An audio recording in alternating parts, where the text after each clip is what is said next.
before we get going here. First of all, we are recording this. So if you if you're not able to stay for the whole thing, we will be sending out the link afterwards. So you're aware of that. We do encourage your questions. We're going to be spending about the first part with some of our students, and then the second part with Dean Dalglish, giving some updates. And if you do have questions for either the students or the dean, please feel free to put those in the chat or raise your hand, and we'll definitely want to get those answered. So without further ado, I'm going to turn things over to Dean Lucy Dalglish, who I know many of you know has been our dean for almost a full 10 years now, and will be with us through next summer, through June 30th, 2023. So it's all yours, Lucy. Okay, thank you very much, Katie. And I'm not really going anywhere. It's just that deans get 2 terms, and my term is up. I was supposed to have 10 years, and the previous provost asked me to stay for an additional one. So I'll still be around. I'm not going anywhere. So welcome to our first full in-person.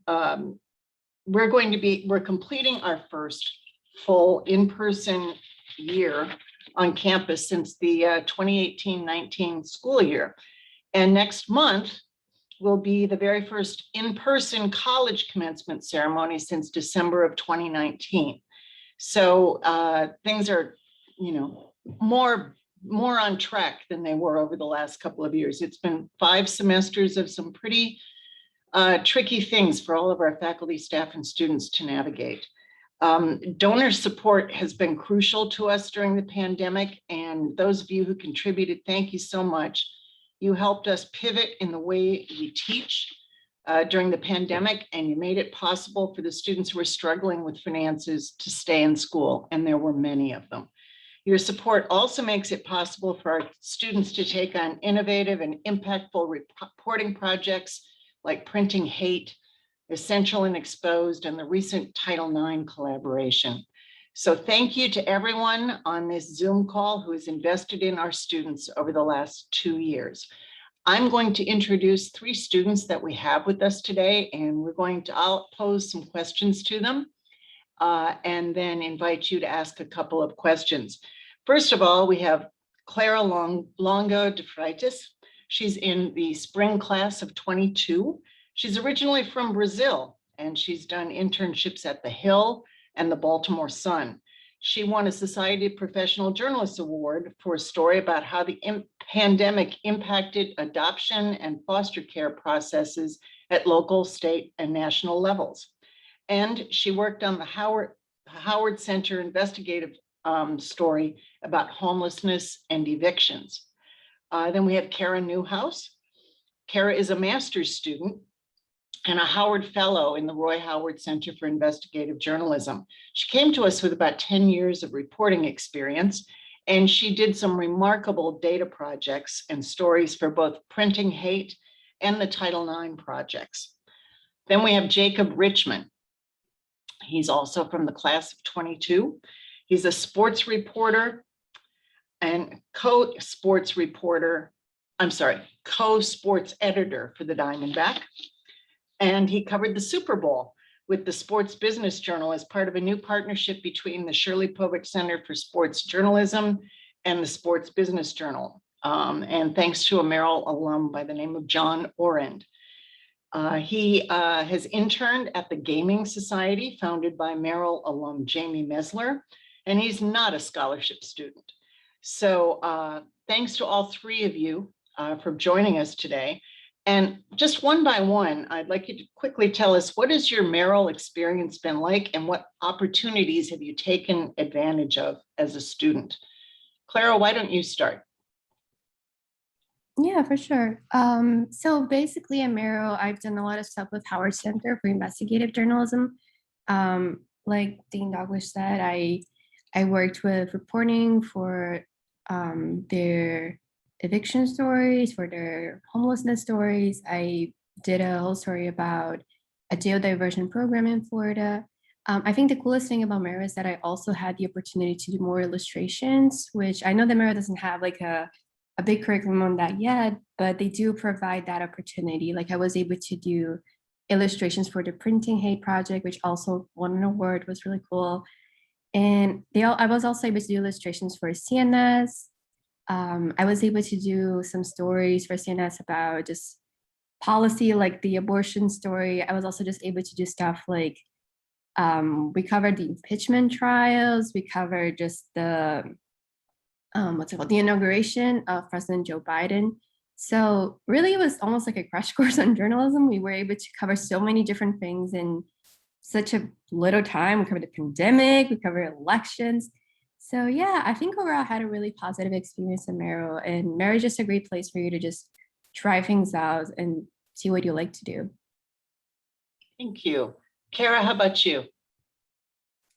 Thank you. Yeah, I've had a wonderful experience. I came with high expectations, and Merrill has exceeded them. So even with my first full year being virtual, both my classes, the Howard projects, I won't talk too much about the Howard or Povich projects right now because I know we'll get more into them. But so those are a big part of my experience and what I've taken advantage of. But even in relation to my classes, so I came with a lot of journalism experience and particularly in education reporting, and my classes have helped me elevate that reporting as well and my writing. So for example, I was in Professor Deneen Brown's feature writing class last spring, and that like I've continued to write for an outlet called KQED Mindshift while I've been at Merrill, and there are two stories I wrote last year that I would consider some of the best of my education reporting so far in my career. And both of those started in Professor Brown's class. And the way I was able to write them was different from if I'd just been, working and doing grinding stories out. I also produced a podcast, I reported and wrote a podcast for the same outlet last year that came out of a podcasting class. So there's the Howard projects, which are incredible, and then also just all of the coursework and the faculty and the way they help you do real work here, especially coming in with experience, has been terrific. Thanks. And Jacob, how about you? Yeah, thanks so much. So I'm a little bit opposite to Clara. I came in with very little experience, but I knew that that Merrill was one of the strongest journalism programs in the country, and I wanted to learn to hone my craft, to become a better journalist, to learn the right way and the kind of the cutting edge of how to be a good journalist. And I've definitely not been let down at all. I came in and I definitely wanted to try a lot of different things, but I really started to want to pursue sports journalism, and most of my experience, I think, has really been formed by the Povich Center. Povich Center has meant a lot to me, especially over the past 2 years when there wasn't so much going on in the sports world. The Povich Center was still doing things, and that's kind of how I stayed connected. I kept working to get better, even throughout the pandemic, when things weren't happening, when I couldn't do things for the Diamondback per se. So that's definitely like formulated my experience. And then, I think we'll talk about it later, but the Super Bowl being kind of the main piece for me. It was the chance for me to really show off what I had learned, everything I learned at Merrill, and just getting to be there. I think you never know until you get to a big spot like that. Like, am I prepared for this? Am I ready? And after, all my years at Merrill, I felt like I was ready, and it was just one of the most incredible moments I've ever had. Great. Now, let's see. Clara, I know you had a fellowship, and Clara, you had a scholarship assistance, right? Yes. So for the two of you, starting with Clara, what has it meant to you to receive a scholarship support to attend Merrill College? Yeah, so my scholarships were mainly to support my internships, and it actually came in the time I needed the most, because it was last summer when I got to do the Baltimore Sun internship, and my parents moved back to Brazil, so I just I didn't have a lot of income, and Merrill College was really supportive and just providing the extra thing that just helps things be a little more stable for me. So that was definitely very, I can't thank you guys enough. yeah, it just brought out a little bit more stability to my life. And Merrill was always very kind and just very understandable of when I needed help. Thanks. Clara, how about you? Yeah, so I've been doing some job interviews recently, and sometimes they ask, why did you go to grad school when you were already working as a journalist before that? And the two reasons, the short answer is that I had been doing some data work, but hit an upper limit of what I could teach myself in the newsroom where no one else was doing data journalism. And also I had a great experience doing a year-long investigation with a veteran reporter about school board Sunshine Act violations and financial mismanagement that brought a lot, standing room only school board meetings in response to our reporting that led to concrete changes to district operations. And so this thing that we always talk about the impact that journalism can make, I experienced it and I wanted to do more of that. And there was the opportunity here. And so having the gift of time and space to grow those skills is just on a basic level, not always that available in a newsroom. So that's the first layer of what it's meant to me to have the Howard Fellowship.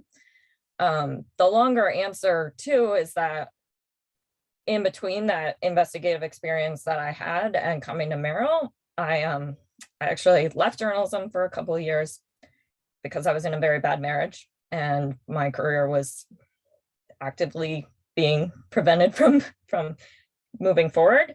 And so when that ended, I could have taken the choice to go back to a similar job that I'd been doing and try to rebuild my career and my whole life.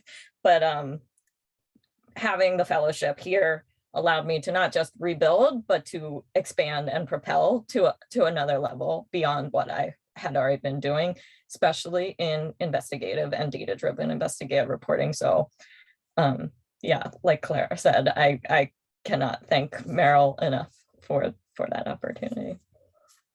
Wonderful. So let's talk a little bit more about your reporting and experiences at Merrill, particularly for the Howard Center and CNS and the Povich Center's investigative projects. What have you learned that you're going to take with you when you leave here? Clara, how about you? Oh my God, I don't know where to start, but I think Howard Center was my first experience with investigative journalism, right? And just gave me so much skills about just research and fact checking. And it was my first contact with just reading laws and just going to city ordinances and just how to talk to people, like police officers, to people experiencing homelessness. It was the first real life journalism kind of feeling. I think it also, and my experience with CNS, especially Professor Jim Carroll, who I'm also really thankful for. He was a great editor. He really helped me just figure out how to pace my story, how to not get lost in the reporting, and how to write something that, I guess that doesn't overwhelm the reader with information. So honestly, I think CNS and Howard Center were just fundamental in just how I write, how I report, how I edit. And I know that I wouldn't be here without them. So, yeah. Jacob, how about you? What did you learn working on Povich Center and other projects? Yes, so I was part of the team that worked on Unlevel Playing Fields, the Title IX project that recently came out. And that was a really important opportunity for me to have and to get a report on that, because I obviously do a lot of work with the Diamondback, and I cover individual sports every semester, and I really get to know a team, but it's hard to look forward. You're kind of focused on, hey, let me hit that next deadline. But with this project, we really got to say, okay, we're devoting our time, our energy, we're devoting multiple hours, in a class session. Let's go out, let's find these stories, let's go in depth. Let's not just say, okay, I found one example of there being a discrepancy that would be a violation of Title IX. We've got it, let's move on. It's like, no, we need to dig deeper. We need to talk to the people that these people know and find out how systemic these issues are. And I think it really reflected on the reporting of everyone on that team that we didn't just look for the easy examples. We found the real examples, the examples that clearly need to be addressed, and the things that kind of really show what needed to be done across the country. And Jacob, can you just tell us, just briefly, explain what that project was? So that was an investigation into, this year is the 50th anniversary of the passage of Title IX. And so we were doing an investigation into where has that law succeeded and where has it come up short, trying to figure out, where there have been issues, because obviously, it's pretty plain to see that there is not across the board equality, particularly in high school sports, is what we're looking at. And so we were just trying to address how that is across the country, because it's not down to one state, it's not down to one city, it's across the board. Thanks. Clara, how about you? So many things. I got the opportunity to be a lead writer on the first investigation I worked on with the Howard Center on public housing eviction. So taking not just the reporting from myself and maybe one other person, but from 10 or 15 reporters and 5 cities, and pulling it into a cohesive narrative. And then I moved over to the data team for all the subsequent projects I worked on, and really got in-depth experience on like acquiring and analyzing and, well, mainly cleaning, because that's most of the work, messy, complex data sets from across the country for our different projects, and working also team management. So I was a co-leader of the data team for our OSHA project. So not only being able to do the work, but make sure the whole team was working together and everyone was getting the support they needed, and we were all moving toward our goal. And then I think besides the lynching project, the printing hate project is a really sophisticated example of computationally driven journalism, from which I can name any number of technical skills that I gained. But the bigger picture, I think, is how to envision and execute ambitious investigative projects, and how to also identify what's a good there's many topics you can cover, but like one of the things that I love about the Howard Center is like the thinking about what kind of impact could this have, and how is that driving what we do. So for instance, with the printing hate, we scraped information from many more newspapers than we ultimately focused on, because we had to first start by seeing what newspapers still exist, or like a descendant of them, or mergers, etc., because we wanted to hold current newspapers accountable for their past coverage. So that's one example. But about envisioning and executing. So I think another example of that is with the printing hate project. I applied an approach that we used in that to the Title IX project when we were getting started. So we had set up like a systematic review of some newspaper coverage at the early stages of printing hate. And so when we started Title IX and needed to like see where could we possibly investigate these issues, what schools should we be looking at, I scraped a resource from the Office for Civil Rights, which is part of the Department of Education that is supposed to enforce Title IX. And we, as a class, with the data that I had scraped and a Google form that I set up, we did a systematic review and talked about what was in those cases, and talked about which ones were story worthy.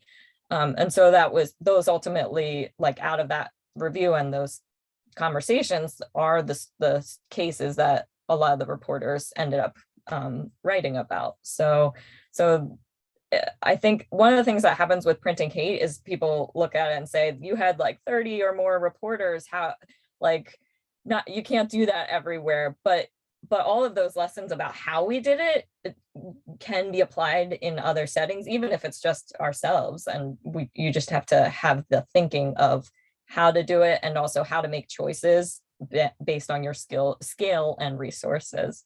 So yeah.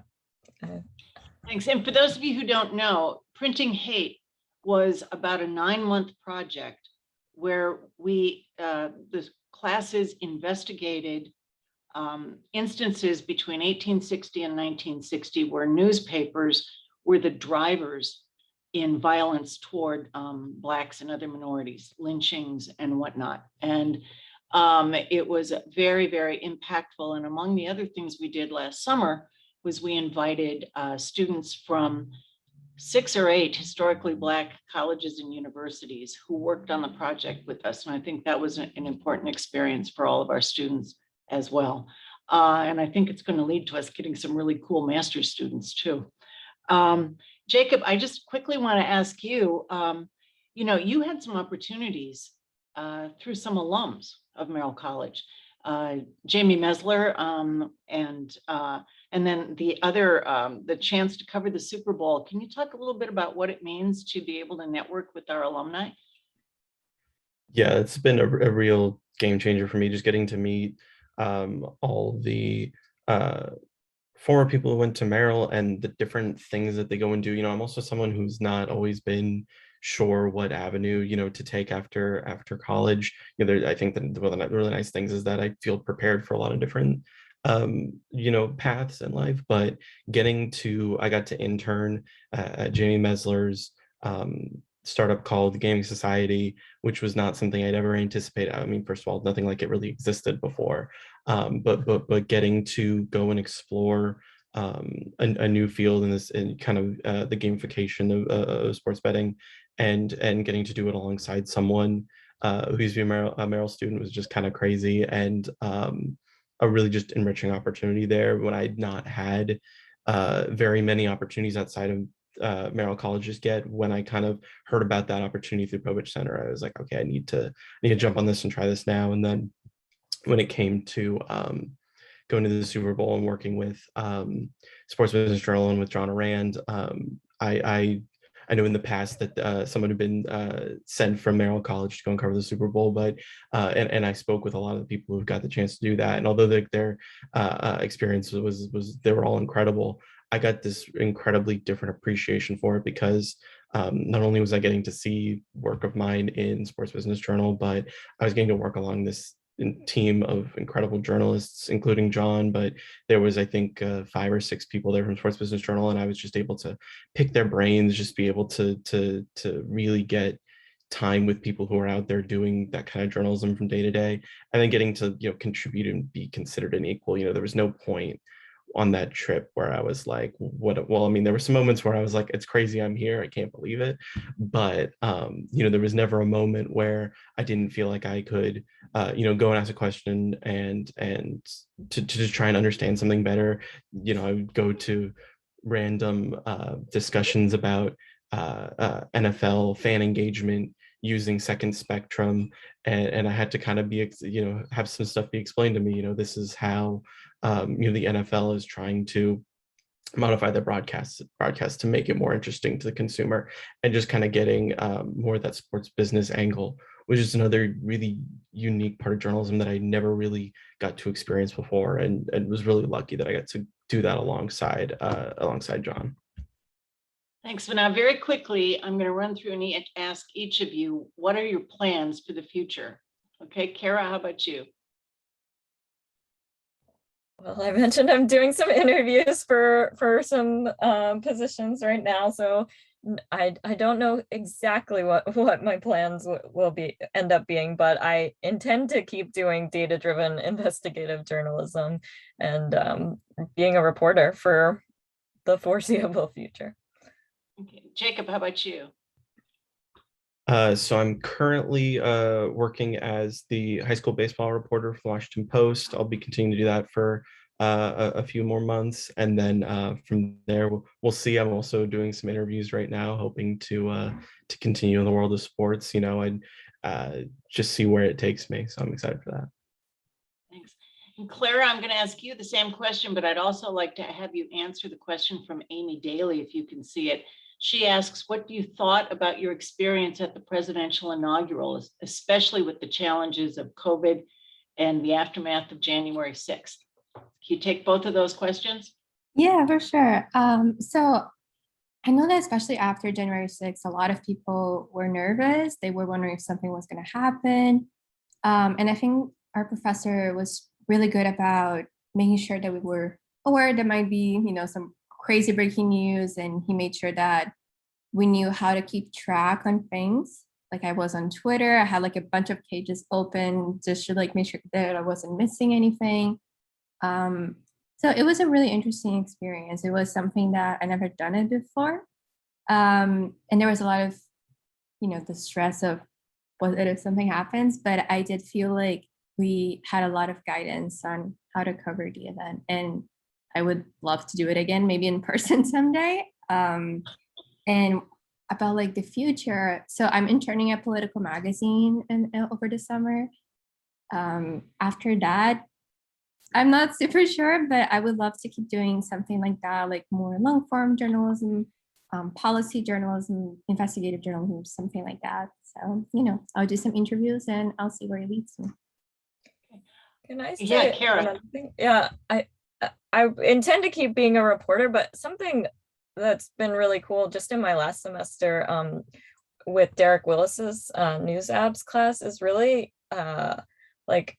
has been opening my eyes, and I think my classmates, but eyes to like the possibilities for solving reporting problems through computational techniques, not just using those things to like answer reporting questions, which has been most of my focus. But for instance, I built a bot that takes RSS feeds from US district courts and looks for cases involving school districts and sends a Slack message to a Slack channel about updates from that court anytime there's a school district case updated. And that's directly solving a reporting problem I had covering schools that I sometimes covered federal lawsuits against school districts and was always like, what if there are cases that I don't know about or I miss or updates I don't catch right away?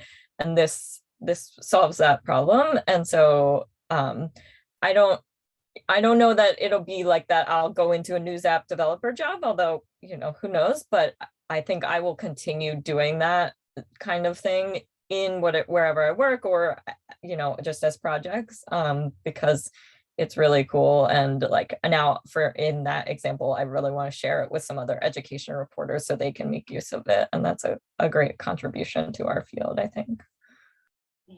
We probably have time for one question from the audience. If anybody wants to either pop it into the chat or just raise your hand.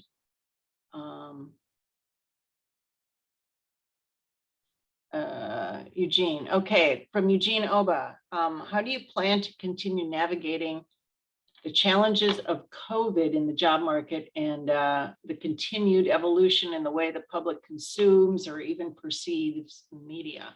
Let's have one of you answer that. Jacob, you're probably going to be going to a lot of sporting events where there's going to be big mobs of people. How do you plan to finish that? How to approach that?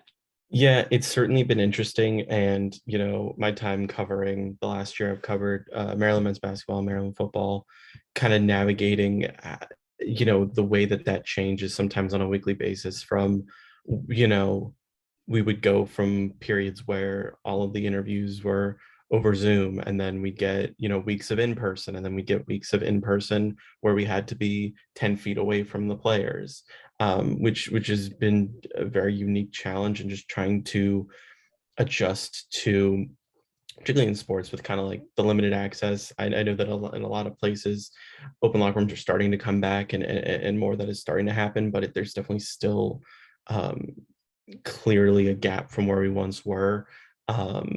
And so it's definitely been a big challenge, especially when, there's those little pieces. My kind of favorite thing is feature writing. I love, talking to a player for a good 20 minutes and just being like, okay, this person's really interesting. I want to go more in depth. And it's just hard to, get to make those connections when you're either wearing a mask and you get 5 minutes and you got to get out, or you're only getting to speak to someone over Zoom. But I think that I've kind of learned how to, with all the experience I've had, learned to really take my time with these players when I can, and warm them, especially on Zoom. Warming people up on Zoom, like, it's obviously no one likes doing interviews over Zoom. We like sitting somewhere. We like getting to engage with a person, go back and forth. But I think that having this be a big part of my experience, kind of coming up, that I feel much more ready to kind of address whenever there's this, that little thing that's coming in the way. Sometimes it's not even COVID. Sometimes just like, well, we got to get on a plane, but you got 10 minutes. I'm like, okay, I've done this before. I know how to do this. So, I think that there's definitely, it's still strange, and we'd love to get back to that kind of more in-person reporting. But I think that I've kind of had the luxury almost of learning how to go at it from a different angle. Well, thank you to all of our remarkable students. And I look forward to seeing you at commencement next month. And we're going to move on to the rest of the program. But again, thank you very, very much. And here's a virtual applause for you from our crowd. Thank you so much. All right. Bye-bye. Thank you. Bye. Thank you. Bye. Bye.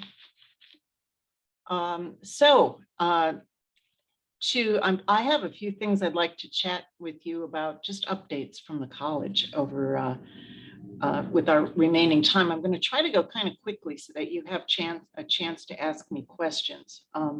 First of all, our students continue to just pile on the awards. It's incredible. We've had student broadcast awards from the Broadcasting Education Association. The broadcasters continue to do great work, both in reporting and their videography. The project that you heard us talk about called Printing Hate, we've entered that in all the usual student contests, but we also entered it in just about every major professional contest. And two of the biggest ones, the Investigative Reporters and Editors Contest and the News Leaders Association contest. That used to be the American Society of News Editors combined with the Associated Press Managing Editors. Anyway, those are two of the biggest contests out there. And Printing Hate not only won the innovation category for the Investigative Reporters and Editors, but they won an IRE medal, one of only two entries to do that for the contribution that project made toward innovation. And I should mention that the project, one of the things that launched that project was a set of stories Professor Deneen Brown did for the Washington Post on the Tulsa race riots.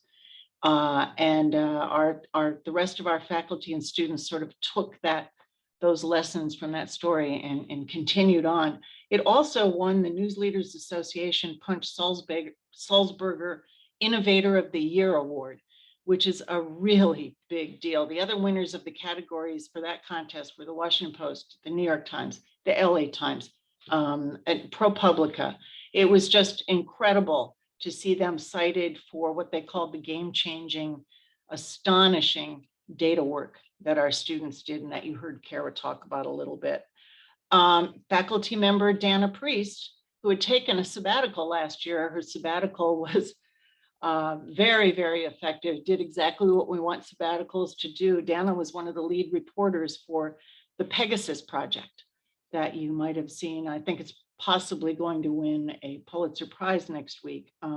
But she won a George Polk Award. I think that was her third Polk Award, in addition to her two Pulitzers and a Peabody and all sorts of other things. Professor Deb Nelson won an American Healthcare Journalist Award for her Reuters investigation on diabetes and the pandemic. They were able to show that at least with the first wave of COVID, the people who died, there was a 40% of them were diabetic. It was a really remarkable story. And Tom Batag, who is our Eleanor Merrill fellow here, veteran news producer for a variety of networks. He was selected by the NATIS, that's the local Emmy Association, to their gold circle for his 50 years of distinguished service to broadcasting. So we're really, really proud of the work that our students and faculty have done over the last year. Also on the faculty and staff side, Sandy Beniski, who is a former assistant managing editor at the Baltimore Sun, has been with us for probably close to 15 years. Remarkable teacher. She can teach almost anything. And if somebody would drop out in the middle of the semester, I would say, Sandy, can you do it? And she could do it. But she's retiring, and well-deserved retirement. Also Bethany Swain, who was one of our videography lecturers, took a job on campus as the head of the University of Maryland videography operation. So we're in the middle of searching for a replacement for her. And I imagine I'll have that hire made in the next couple of weeks. There are several very good finalists, all with teaching experience. We hired a new PhD by the name of Christoph Mergerson. He just got his PhD 2 weeks ago. He defended his dissertation at Rutgers. He is going to be our assistant professor of race and the media. And he's been here already as a visiting professor, teaching our history courses and quite a few of our media law classes. So we believe that he's going to be an incredible addition to our faculty. And then after a complicated and long search, we hired Aaron Guillermo Vogel to be the college's first diversity, equity, and inclusion coordinator. And he's been going crazy. He spent the last few months working with our students to find out what their needs are in equity and inclusion. And then coming up in the fall, he'll be working more with the faculty to see what the faculty and staff needs and interests are in that area. He's working very, very hard. Excuse me. On the philanthropy side, in addition to a number of you, I recognize your names. Thank you so much for your contributions, particularly to our scholarship and internship funds. It really has truly helped us keep more students in class and on campus and enrolled. But other philanthropy, we got 3 very large gifts. The Scripps Howard Foundation $3 million grant was renewed at the $3 million over 3 years level to continue funding the Roy Howard Center for Investigative Journalism. And the Scripps Howard people have told me recently that that center has exceeded all their wild and crazy dreams and hopes for the project. They could not be more pleased with how the Howard Center has operated. In addition, the Park Foundation, which is based in Ithaca, New York, has given us another $100,000 grant. We typically use those grants in the summer on Howard Center projects to supplement the costs of all those projects. And then we have a very interesting new gift from the Klingenstein family, Andy and Julie. They are very concerned, as we all should be, on the demise of local journalism in many locations and what that means for democracy. So they've committed $500,000 over the next 2 years for us to address local reporting. And what we're going to do, and this is kind of a pilot project at this stage, we have a mid-level reporting class called Journalism 320. The students will tell you it's the toughest class they take here, but it's our beat reporting class. It's the one you take after your intro to reporting course. And you're supposed to learn how to cover a beat. And we are going to focus one of those sections with a newly hired lecturer. They're going to focus on education coverage and develop partnerships with regional media so that the students can be reporting stories that are actually published addressing local education issues. It's kind of complicated, but I hope you're following along there. The gift from the Klingensteins will also provide probably about 5 summer internships for students who have come through that course. And they will be able to take that internship money and take it to an employer and say, here, I come with my own paycheck. And with the money also will pay for them, will pay their tuition for the 2 credits they will need to pay for. So it will cover living expenses and tuition. And we think some of these students will probably move home where they can get free rent for the summer and go to work for their hometown publication or local TV station or local radio station.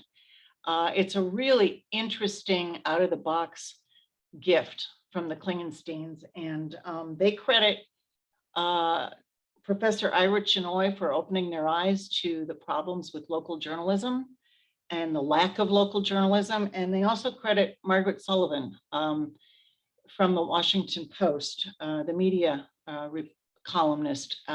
They listened to her speak at one of Ira Chinoy's programs, and she was very convincing about the need to support local journalism. So it's been busy, busy, busy. I'm trying to see what else is in my notes. Oh, a couple of other things that are going to be coming up in the next year that I'm sure you'll want to know about. We're in the middle of reaccreditation. And I see some people on the call, Carol Rogers and John Jenkins. You guys know, you're probably sitting there rolling your eyes because you know what it means for us to have to go through reaccreditation every 6 years. But we're in the self-study phase right now. And we will be persuading a team of a team of site reviewers who come on campus in October. And they're going to look us over and evaluate how we're doing as far as quality of the faculty, quality of the curriculum, the level of resources we have, our diversity program, the way we handle our student support services, and very importantly, our assessment program. Assessment is sort of an education word, but what it means is how are we evaluating the courses we teach? Not just student grades, but how do we evaluate the courses so that we can make changes and improve those courses? Kind of an oversimplified version of it. And then also in the fall, this coming year for me is going to be a little bit strange. The provost will be putting together a search committee to look for my successor. And as with all dean searches, they will be doing a nationwide search for someone to lead this wonderful college. And I think they're going to find the college is in better shape than when I started. When I started, we had $3,000 in the bank. And we now have a couple million in reserves, and we've been able to increase the size of the faculty. So I think this will be a very appealing job for some really terrific people. And I'm looking forward to meeting them. So we've got about 15 minutes left. If there's anything else you'd like me to elaborate on. Oh, thank you, Andrea. That's great. And by the way, I'm not leaving. I'm taking a sabbatical, but I am a tenured professor here. And my plan is to come back. And my dream is to teach media law, because that's kind of, what hits me right in the heart. So anyone else? I can't imagine that some of you aren't thinking about things. Yeah. Well, Katie, is there anything else that you think that we have a little bit of time that you think it would be worth our while for me to address? The incoming classes, perhaps? Yeah, I know we're still kind of figuring that out. We've got about a week to go until the deadline for students to decide. But yeah, I think people might be interested in hearing a little bit about what the incoming class might look like and just some of the admissions things in general. Well, some of you helped us with really generous contributions. We have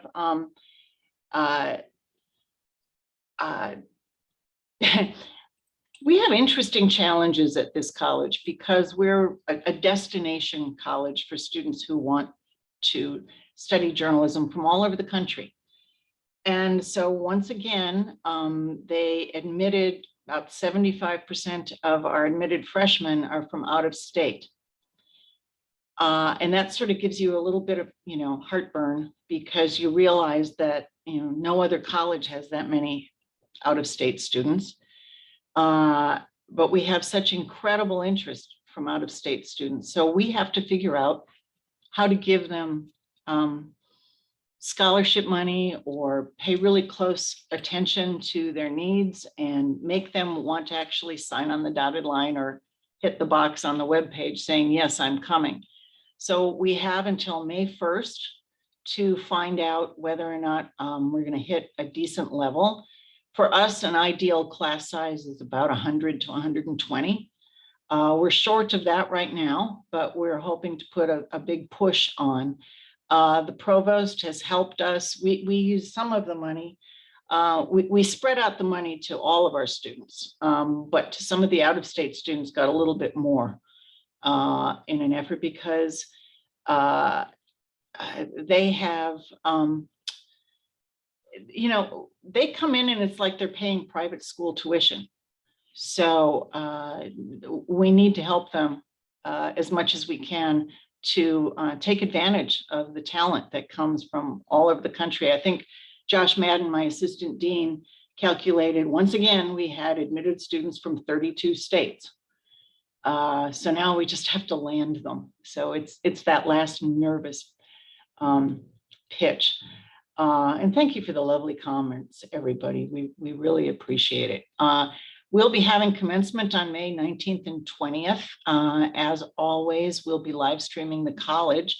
And our speaker, who has already started to hire some of our students and graduates, will be Stuart Bainham, who is running the, who's created the Baltimore banner, which you might recall that last year, 2 years ago, he tried to buy the Baltimore Sun and was unsuccessful. So he has started an online web-only local publication focused on Baltimore. And he's a very, very interesting man. Those of you who remember when he was in the legislature, and he's done very well. And he also believes that local journalism is incredibly important. So he'll be with us for commencement. And well, it's wonderful to see that we have some parents here. Thank you. Any other questions for Katie or me? So you might imagine Katie has done an amazing job over the almost 4 years she's been here, helping us reach out. And Katie, you're about to hire someone, correct? To be your assistant? Yes, I should hopefully in the next month have a new program manager for alumni relations and development coming on board, who will help support our alumni outreach efforts. And I would just mention a couple upcoming things. I'm looking through the list trying to think of where everybody is located. I think most of you are local, but we will be up this Thursday. We'll be up in New York with the Povich Center doing a panel discussion and a reception that's being hosted at the offices of Overtime, where one of our alums, Josh Fendrick, is the head of content operations. That panel discussion is going to talk about name, image, and likeness issues, which are really big in the world of sports right now. So if anyone out there does happen to be in New York, I hope you will come out for that on Thursday. And then in a couple weeks, Lucy and I will be headed out to California for the first time in almost 3 years. This is a trip that previously would be an every year thing that we would go out to California to see our alumni out there. But because of the pandemic, we haven't been able to do so. But we'll be hosting some groups of alumni in Los Angeles, and then the Alumni Association and Dr. Pines, I was going to say the new university president, but he's been with us almost 2 years now. He's not so new anymore, but it will also be his big trip out to California since he started. The Alumni Association will be doing events in San Francisco and Los Angeles. So I think, overall, I'm excited to get back out there and start seeing people in person again, and to start connecting with so many of you in person. I think we've found that Zoom has been a great way as well, though, to be able to connect with a lot of you that we aren't able to see in person, who might not be local or might not be in some of those areas that we travel to. So I think our hope is to definitely continue to maintain a slate of virtual programming and to try to record as many events as possible. So those of you who aren't able to come to campus or be where we are when we travel, that you'll still be able to stay connected and know what's going on here at the college. And I think my final comment, unless somebody has questions, was it a week ago or 2 weeks ago, Katie, that we had the Hall of Fame? It was April 7th. April 7th. We had a wonderful, wonderful event here where we recognized 5 new additions to what we're calling the Merrill College Hall of Fame. Over the last 20 years or so, the university's Alumni Association would periodically have the colleges pick someone remarkable as the annual outstanding alum, and people such as Connie Chung and Emery Christoph, a photographer for the National Geographic, had been in there. And we had about a dozen people, but the university is really not doing that anymore. So we thought we'd come up with our own Hall of Fame. And almost everybody came. It was a wonderful party in the atrium. We had a ceremony. And I encourage anybody who comes into the building to look up on the outside wall of the Eaton Theater and see all the photographs. It's still a work in progress. We're working on an interactive display of the accomplishments of each person on an iPad-like kiosk, but the photographs are up there. This year's inductees were former National Journal editor Charlie Green, Houston Chronicle editor Maria Douglas Reeve, San Francisco Chronicle editor Emilio Garcia Ruiz, NABJ co-founder and former assistant managing editor at the Philadelphia Inquirer, Sandra Long Weaver, and we also picked a former PhD student, Bailing Shah, who is the dean of a very good College of Journalism and Communication out in California, Cal State Fullerton, was here. And we decided we were going to also every year induct a faculty member into the Hall of Fame. And for the first faculty member, we chose former Dean Reese Cleghorn. And it was an alumni, student, and faculty group that chose the awardees. And I would encourage you, the next time you see an email from Katie saying it's time to nominate, please nominate people that you believe are deserving. We got quite a few nominations, all people really who were absolutely qualified. So it was a tough choice, but we're hoping to do, at least for the next several years, 5 alums a year to catch up. Anyway, if there are no other questions from anyone, thank you very, very much for joining us. And I hope you have a wonderful, wonderful week. Katie, back to you. Thank you, Lucy. And thanks again for everyone for joining us today. Thank you for your support of Merrill College. As Lucy mentioned earlier, we just appreciate it so much. And especially over the past 2 years during the pandemic, it's really meant the world for our students and made so much of a difference in allowing some of them to stay in school as they faced various challenges. So thank you again. One last note, an email went out today to all of our alumni. Applications, if you're interested in getting involved with the Journalism Alumni Network Board, they are taking applications now for new members to start on July 1st, 2022. Those applications are due this Friday. So an email went out to all of our alumni this morning. If you didn't get that, feel free to shoot me an email and I'll forward it to you. But if you are interested in getting involved with that group, it just launched established last year, and they're really working on, doing more to create more connections among alumni, and we'll be planning several events over the next year. So just encourage people to do that if that's something that you're interested in. And again, thank you all for joining us, and have a wonderful rest of your day. Thank you.